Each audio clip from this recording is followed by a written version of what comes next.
আমাদের কৃতি ক্রীড়াবিদদের সম্মাননা দিচ্ছি না, এটি বর্তমান সরকারের ক্রীড়া সংক্রান্ত নির্বাচনী ইশতেহারের প্রতিশ্রুতিগুলোকে বাস্তবায়নের গুরুত্বপূর্ণ অর্জন। আগামী 7 দিনের ভিতরে আমাদের 500 জন ক্রীড়াবিদদেরকে আমরা এই ক্রীড়া ভাতার অন্তর্ভুক্ত করব ইনশাআল্লাহ। আপনারা সেদিন দেখেছেন 26শে মার্চ বিকেলবেলা আমরা যখন সাবেক খেলোয়াড়রা লাল দল এবং সবুজ দল করে আমরা একটি প্রীতি ম্যাচ আয়োজন করেছিলাম। আমাদের মাননীয় প্রধানমন্ত্রী সেদিন হঠাৎ করেই তিনি কিন্তু মাঠে উপস্থিত হয়েছেন, আপনারা সেটি পরিলক্ষিত করেছেন। এবং তিনি খেলাধুলাকে এতটাই ভালোবাসেন, এতটাই গুরুত্ব দিয়েছেন, তিনি চিন্তা করেন যে আগামীর বাংলাদেশে ক্রীড়াঙ্গনের মাধ্যমে আমরা আমাদের পারিবারিক, আমাদের সামাজিক এবং রাষ্ট্রীয় ব্যবস্থাপনায় একটি আমূল পরিবর্তন আনতে পারবো ইনশাআল্লাহ। তাই আমি আন্তরিকভাবে আমাদের মাননীয় প্রধানমন্ত্রীকে ধন্যবাদ জানাই। তিনি হঠাৎ করে সেদিন উপস্থিত হয়ে সারা দেশের ক্রীড়াবিদ, ক্রীড়া সংগঠক, ক্রীড়ামোদীদেরকে যেভাবে উৎসাহিত করেছেন, আমি দৃঢ়ভাবে আশা করি আজকের এই শুরুটা তারই একটি প্রথম ইনিশিয়েটিভ। তাই আমি আশা করব এইভাবে আমরা যে শুরু করেছি সেই শুরুটা ইনশাআল্লাহ আস্তে আস্তে করে আমরা এগিয়ে নিয়ে যেতে চাই, যে আগামীর বাংলাদেশে আমরা যাতে ক্রীড়াঙ্গনকে একটি সুউচ্চ জায়গায় দাঁড় করাতে পারি।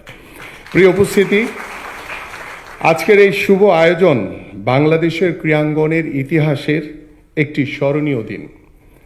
আজ আমরা শুধু আমাদের কৃতি ক্রীড়াবিদদের সম্মাননা দিচ্ছি না, এটি বর্তমান সরকারের ক্রীড়া সংক্রান্ত নির্বাচনী ইশতেহারের প্রতিশ্রুতিগুলোকে বাস্তবায়নের গুরুত্বপূর্ণ অর্জন।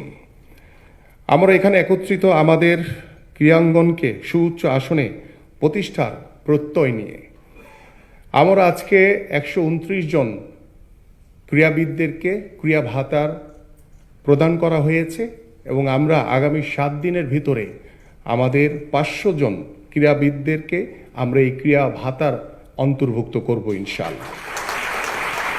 এবং আমি প্রথমেই বিনম্র শ্রদ্ধায় স্মরণ করছি আমাদের শহীদ রাষ্ট্রপতি জিয়াউর রহমানকে।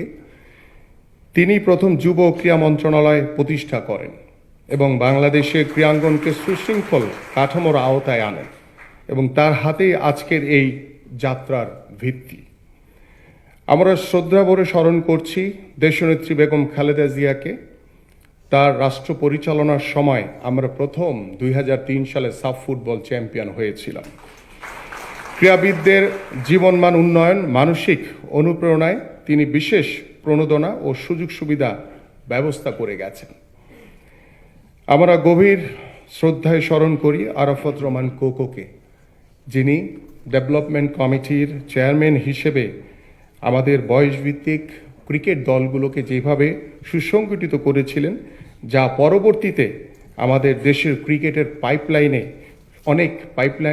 খেলোয়াড়দেরকে অনেক বেশি শক্তিশালী করেছিল। দৈনিক আজকের বাংলা .net